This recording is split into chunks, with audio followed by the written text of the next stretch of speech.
لیکن یہ کہ ڈیزائن بدل گیا ہے، لیکن یہ کہ میں پہلے بھی پہن کے فلاں جگہ پہ گیا تھا، لیکن یہ کہ وہ کیا کہے گا کہ اس کے پاس ایک ہی جوتے ہیں، ساری زندگی بندے راضی کرنے پہ لگا دی اور وہ پھر راضی نہیں ہوئے۔ کچھ ٹائم لگا رب رسول کو راضی کرنے پر، کچھ دیر کے لیے اللہ کی رضا والے کام بھی کر، تو تھک گیا ہے بندوں کو مطمئن کرتے کرتے، کچھ نہیں بنا۔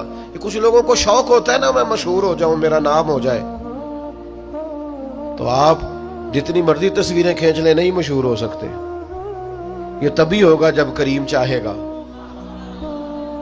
ان الذین آمنوا وعملوا الصالحات سیجعل لهم الرحمن ودا، رب کہتا ہے جو ایمان لانے کے بعد نیک عمل کریں گے میں لوگوں کے دلوں میں محبت پیدا کر دوں گا۔ یہ کوئی وجہ ہوتی ہے، یہ کوئی حکمت ہوتی، یہ کوئی سبب ہوتا ہے۔ اللہ تعالی ہمیں معاف کرے اور ہمارے حال پہ رحم کرے، ہم اس کے بڑے عاجز بندے ہیں، لیکن لوگوں سے نہ عزتیں چاہیں، ایسے کام نہ کریں۔ آج کل آپ یقین کریں بعض وضعدار لوگ بھی سوشل میڈیا پہ وہ حرکتیں کرتے ہیں مشہور ہونے کے لیے جو چہرہ دیکھ کے لگتا ہے کہ یار تجھے تو یہ زیبا نہیں تھا، تجھے تو یہ نہیں کرنا چاہیے تھا، خدا مجھے ایسی خدائی نہ دے کہ اپنے سوا کچھ دکھائی نہ دے۔ اپنے آپ کو بدلنا، اپنے اندر تبدیلی، ایسا ہونا چاہیے۔ مومن کی شان ہونی چاہیے کہ وہ کبھی کسی دکھی کو دیکھے تو اسے دکھ ہو، کسی آزمائش والے کو دیکھے تو اسے پریشانی ہو۔ مومن کا دل نرم ہونا چاہیے، وہ کسی شخص کی طرف دیکھے تو اسے احساس پیدا ہو۔ یہ کیا بات ہوئی کہ وہ جناب ساری آزمائشیں دیکھتا رہے، دکھ دیکھتا رہے اور اپنی موج میں بھی لگا رہے؟ تھوڑا سا دیکھیں قبیلہ مدر کے کچھ لوگ نا، یہ نسائی شریف میں حدیث موجود ہے، قبیلہ مدر کے کچھ لوگ حضور کی بارگاہ میں آئے تھے، ان کے بدن پہ کپڑے بھی زیادہ نہیں تھے، پیروں میں جوتے بھی نہیں تھے، اور بھوک سے بھی ان کی بڑی بری حالت تھی۔ تو صحابہ فرماتے ان کے چہرے دیکھ کر نبی کریم پریشان ہو گئے، ان دکھیوں کو دیکھ کر۔ میں آپ کو ذمہ داری سے کہتا ہوں ہم دکھیوں کو دیکھ کر دکھی نہیں ہوتے، ہم تھوڑی دیر تبصرہ کرتے ہیں، ہم کہتے ہیں یہ میری مان لیتا تو ٹھیک رہتا، بجائے اشک شوئی کرنے کے تبصرہ کرتے، انٹرویو کرتے، بار بار بیک گراؤنڈ کی طرف معاذ اللہ بھاگتے، یہ ڈھونڈو تلاش کرو مسئلہ کیا ہے۔ کہتے ہیں حضور نے ان کو دیکھا تو نبی پاک پریشان ہو گئے، اور پھر حضور اندر تشریف لے گئے، پھر باہر آئے اور کریم نے فرمایا بلال اذان پڑھو۔ حضرت بلال نے اذان دی، نبی کریم نے جماعت کرائی، پھر حضور نے خطبہ دیا اور پھر صحابہ کی توجہ دلائی کہ اپنے بھائیوں کی مدد کرو، ان کے ساتھ تعاون کرو، آگے بڑھو۔ پھر کوئی اشرفیوں کی تھیلی لایا، کوئی کھانا لایا، یہ سیاستہ کی روایت عرض کر رہا ہوں، کوئی کمبل لایا، کوئی شہد لایا، کوئی سرکہ لایا۔ حدیث کے لفظ یہ ہے کہ وہ غریب جب کھانا لے کر چیزیں پا کر وہ غریب خوش ہو گئے تو میرے نبی پاک کا چہرہ بھی خوشی سے جگمگا اٹھا، حضور بھی راضی ہو گئے کہ ان غریبوں کا بھلا ہو گیا، ان کے لیے آسانی ہوگی۔ بھائی آپ اشک شوئی کر کے خوش ہوں، دکھوں کا مداوا کر کے راضی ہوں، ہم گردنیں جھکا کے راضی ہوتے ہیں۔ ہم کہتے ہیں پھر پتہ لگا سنا کیتیاں سنا معذرتاں میرے کو، پھر اتنے منگیاں سنا معافیاں، یہ کوئی مزے کی بات ہے؟ یہ کوئی لطف کی بات ہے؟ گردنیں جھکا کے خوش ہو رہے۔ حضور کے سامنے تو جب قریش مکہ نے فتح مکہ کے دن گردنیں جھکا دی تھی نا، اس دن بھی میرے کریم نے فرمایا تھا جاؤ تم سے دوسری بات ہی کوئی نہیں کرنی، تمہارے ظلموں کا کوئی صفحہ الٹنا ہی نہیں، جاؤ میں نے تمہیں معاف کیا۔ تو یاد رکھیے گا کہ اللہ تبارک و تعالیٰ نے نبی پاک علیہ الصلوۃ والسلام کو اس دور میں مبعوث فرمایا جب چاروں طرف آزمائش تھی، گھٹن تھی، پریشانی تھی، تکلیف تھی، لوگ بہت سخت آزمائش کا شکار تھے۔ تو ظاہر ہے بڑی جلدی تو انہوں نے ٹھیک ہونا نہیں تھا، بڑی جلدی تو ساری چیزیں بدل نہیں جایا کرتی۔ تو اللہ تعالیٰ نے نا پھر اپنے نبی کو بڑی عظیم شانیں عطا فرمائی، اور ایک مقام پہ قرآن مجید نے ارشاد فرمایا کہ فَبِمَا رَحْمَةٍ مِّنَ اللَّهِ لِنْتَ لَهُمْ، اے محبوب اللہ کا کیسا فضل ہوا، رب کی کیسی مہربانی ہوئی کہ آپ اپنے غلاموں کے لیے نرم دل ہو گئے. وَلَوْ كُنْتَ فَظًّا غَلِيظَ الْقَلْبِ، اگر آپ تند مزاج ہوتے، سخت دل ہوتے، اگر تند مزاج اور سخت دل ہوتے، لَانْفَضُّوا مِنْ حَوْلِكَ، تو یہ آپ کے گرد سے پریشان ہو کر بکھر جاتے. آپ کے مزاج کے اندر، آپ کی طبیعت کے اندر جو اللہ نے نرمی رکھی ہے، آپ کے دل کے اندر جو دوسروں کے لیے درد رکھا ہے، آپ کی طبیعت کے اندر جو دوسروں کے لیے احساس رکھا ہے. عزیز بھائیوں، آپ کو پتہ ہے کہ کسی کا احساس صرف یہ نہیں ہوتا کہ اس کو پیسوں کی ضرورت ہے تو پیسے دے دیے جائیں.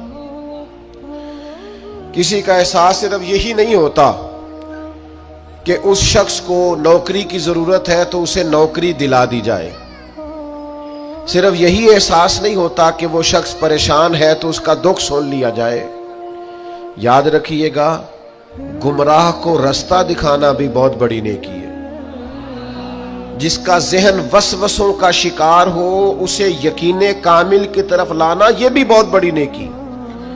جب انسان بدخلق ہو جائے، وہ ماں سے بھی سختی سے بات کرے، باپ سے بھی تلخی سے بات کرے، وہ اپنے بال بچوں پر بھی سختی کرے، اس کے لب و لہجے اس طرح کے ہو جائیں کہ سب اس سے پریشان ہو، تو اس شخص کو مروت والا بنا دینا، اخلاق والا بنا دینا، اسے اعلیٰ اسلوب والا بنا دینا، یہ بھی اس کے ساتھ بہت بڑا پیار ہے.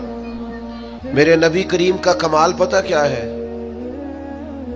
رسول پاک علیہ السلام نے اس طرح کا رنگ دکھایا ہے کہ جو گمراہ تھے نا، وہ دوسروں کو ہدایت کی طرف متوجہ کرنے والے بن گئے.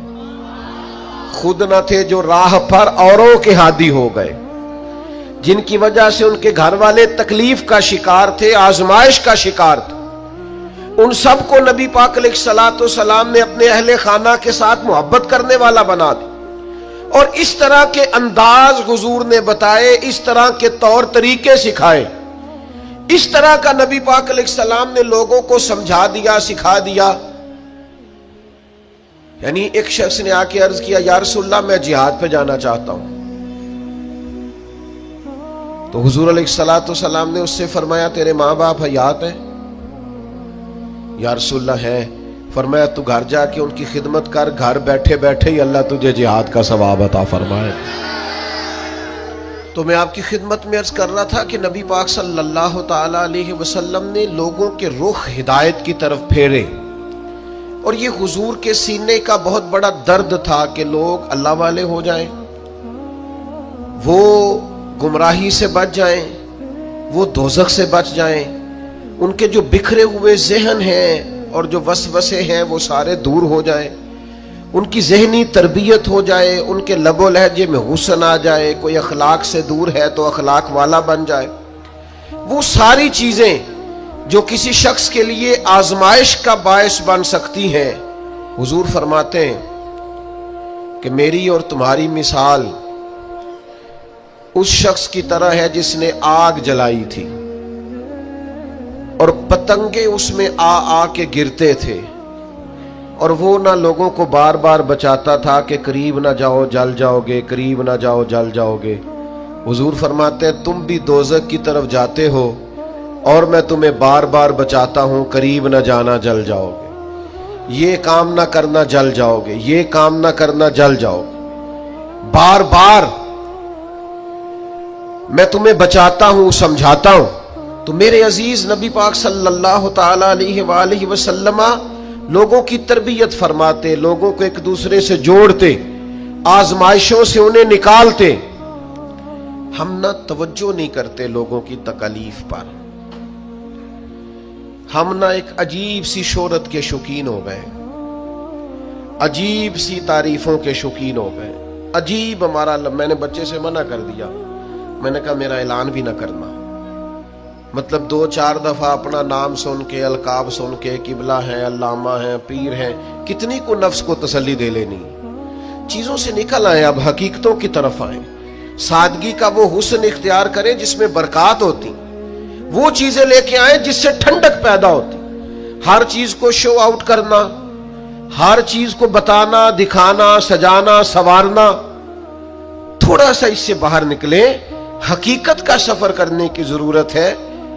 یہ لوگ دیتے ہیں نا غریبوں کو بانٹتے ہیں، سیلاب آ گیا، آزمائش آ گئی، راشن، تو ایک آٹے کی گتھی بٹ رہی ہوتی ہے، ایک لینے والا ہوتا ہے اور 6 نے ہاتھ رکھے ہوئے ہوتے ہیں۔ اگر تو آپ اللہ کی رضا کے لیے دے رہے ہیں تو پھر تو ضرورت نہیں تھی ان ساری تصویر سازیوں کی، اور اگر آپ کا کوئی اور مقصد ہے تو پھر بھائی کیا کہا جا سکتا ہے، پھر کیا سمجھایا جا سکتا ہے۔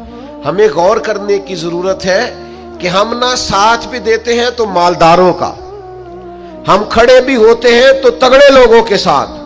وہ غریب آدمی جو الجھ جاتا ہے، مسائل کا شکار ہو جاتا ہے اور اتنا اعصابی طور پر تھک جاتا ہے کہ معاذ اللہ خودکشی تک کا لوگ سوچنے لگتے ہیں۔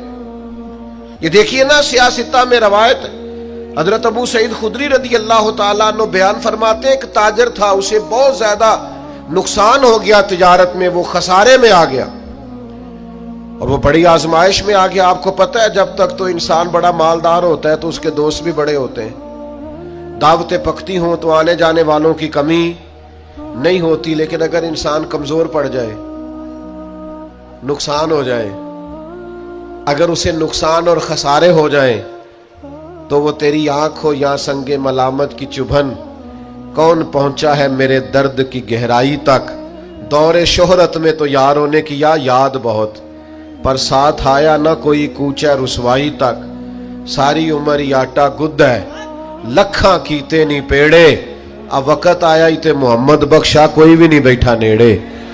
چھوڑ جاتے ہیں لوگ، اسے خسارہ ہو گیا، تکلیف ہو گئی، قرضے چڑھ گئے، آزمائش آ گئی۔ نبی کریم کی بارگاہ میں جب وہ آئے نا تو حضور نے کچھ لوگوں کی توجہ دلائی۔ کریم فرمانے لگے اپنے بھائی کی مدد کرو، اسے قرضوں سے نکالے، اللہ نے مہربانی کی ہے، نبی پاک کو نرم دلی عطا کی ہے، آؤ ہم بھی سب حضور کا یہ فرمان یاد رکھیں اور ایک دوسرے بھائی کا بازو تھامیں اور لوگوں کو آزمائشوں سے نکالیں۔ حضور نے فرمایا مدد کرو، تھوڑے تھوڑے پیسے سے آبا نے جمع کیے، لیکن وہ حالات بڑے سخت تھے، اتنے پیسے نہ ہو سکے کہ قرض ادا کیا جا سکے، قربان جائیں۔ پھر نبی پاک نے اس شخص کو بلایا جس کے پیسے دینے تھے، فرمایا تھوڑے لے لے، اور بیچارہ پریشان ہو گیا ہے، باقی تو معاف کر دے۔ کون ساتھ کھڑا ہوتا ہے؟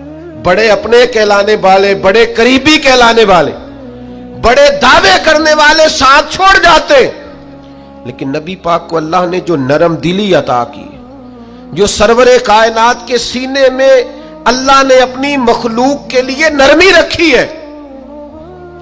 ہمارے ہاں نا جب تو کسی سیاسی جماعت کے بڑے کام کو شخص کر رہا ہوتا ہے تو وہ کہتے ہیں ہمارا سرگرم کارکن ہے،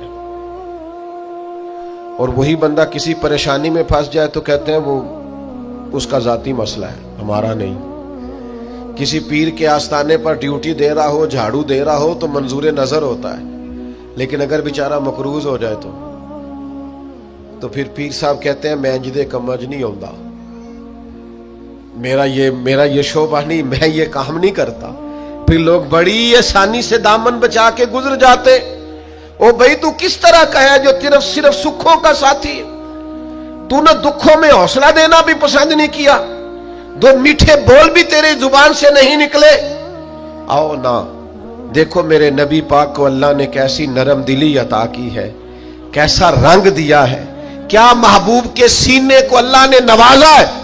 آپ کبھی غور فرمائیں تو حضور علیہ الصلوۃ والسلام کئی مقام پہ اس بات کو دہراتے ہیں، ارشاد فرماتے ہیں میں رشتے توڑنے کے لیے نہیں، میں رشتے جوڑنے کے لیے آیا ہوں۔ محبوب نے لوگوں کو جوڑا ہے، ان کی تربیت فرمائی، فکری، نظریاتی، علمی اور اعتقادی تربیت نبی کریم صلی اللہ تعالی علیہ وسلم نے لوگوں کی فرمائی۔ حافظ منذری نے حدیث لکھی ہے الترغیب و ترہیب میں، ایک مقام پہ نبی کریم علیہ السلام تشریف فرما تھے تو نبی پاک علیہ السلام نے بہت بڑی بات ارشاد فرمائی، بہت بڑی۔ حضور علیہ الصلوۃ والسلام نے فرمایا کہ ہماری اس محفل میں اگر کوئی رشتوں کو توڑنے والا موجود ہے تو اٹھ کے چلا جائے۔ صحابہ کے مجمع میں سرکار نے بیان فرمایا۔ میں دوستوں سے آج کہہ رہا تھا کہ ہم خوش ہوتے ہیں نا حضور کے میلاد پر، ہمارے کلیجے ٹھرے ہوئے ہوتے ہیں نا، آنکھیں ٹھنڈی ہوتی ہیں نا، تو ایک جرت نہ کریں کہ جس سے ہم ناراض ہیں اسے فون نہ کریں کہ یار حضور کا میلاد آ گیا، آجو صلح کر لیں۔ تھوڑا جوڑ نہ جائیں، تھوڑا طبیعتوں کو نرم نہ کر لیں، تھوڑا محبتیں نہ بانٹیں، نبی کریم کا میلاد آ گیا۔ ہم یہ کرتے ہیں کہ ہم وہی روایتی پن برقرار رکھتے ہیں اور سینہ کشادہ نہیں کرتے۔ کریم نے فرمایا اگر کوئی رشتے توڑنے والا موجود ہے تو اٹھ کے چلا جائے، اس لیے کہ جہاں کوئی رشتوں کو توڑنے والا موجود ہو وہاں اللہ کی رحمت نازل نہیں ہوتی۔ حضور نے یہ ارشاد فرمایا، ایک صحابی اٹھ کے گئے، تھوڑی دیر کے بعد واپس آئے، عرض کی یا رسول اللہ میرے ماں باپ قربان ہو، ہمارا تو سب کچھ آپ کے قدموں سے وابستہ ہے نا، خالہ ناراض تھی، آپ کا ارشاد سنا ہے میں راضی کر کے آیا ہوں۔ فوراً عمل کیا۔ نبی پاک صلی اللہ تعالی علیہ وسلم نے لوگوں کو ہدایت کی طرف، نور کی طرف، نرم دلی اللہ نے عطا کی ہے نا حضور کو۔ حضرت جابر ابن عبداللہ رضی اللہ تعالیٰ عنہ بیان فرماتے ہیں کہ میرے والد احد میں شہید ہو گئے تھے اور قرضے کا بوجھ تھا اور بہنوں کا ساتھ تھا، تو میں نے کچھ لوگوں کا قرض دینا تھا، تو باغ میں کھجوریں پکی ہوئی تھی، تو کچھ دیر تو میں نے انہیں روکے رکھا کہ کھجوریں پکتی ہیں تو دیتا ہوں، کھجوریں پکتی ہیں تو دیتا ہوں، کھجوریں پکتی ہیں تو دیتا ہوں۔ تو جب کھجوریں پکی تو کھجوریں تھوڑی اور قرضہ زیادہ، اب میں آزمائش میں آ گیا، کروں تو کیا کروں، جاؤں تو کدھر جاؤں۔ پہلے دوستوں سے بات کی، قریبیوں سے بات کی، اور جب کوئی سہارا نہ بچا تو میں دروازہ رسول پہ حاضر ہو گیا۔ وہ اپنے پرائے کا غم کھانے والا، مرادیں غریبوں کی بر لانے والا، مصیبت میں غیروں کے کام آنے والا، کون کون؟ وہ نبیوں میں رحمت لقب پانے والا۔ میں حضور کی بارگاہ میں گیا، یہ وہ بارگاہ عالی مرتبت ہے کہ حضور کے دروازے پر جو بھی چلا جاتا ہے نا، اللہ اس کے لیے رحمتوں کے دروازے کھول دیتا ہے۔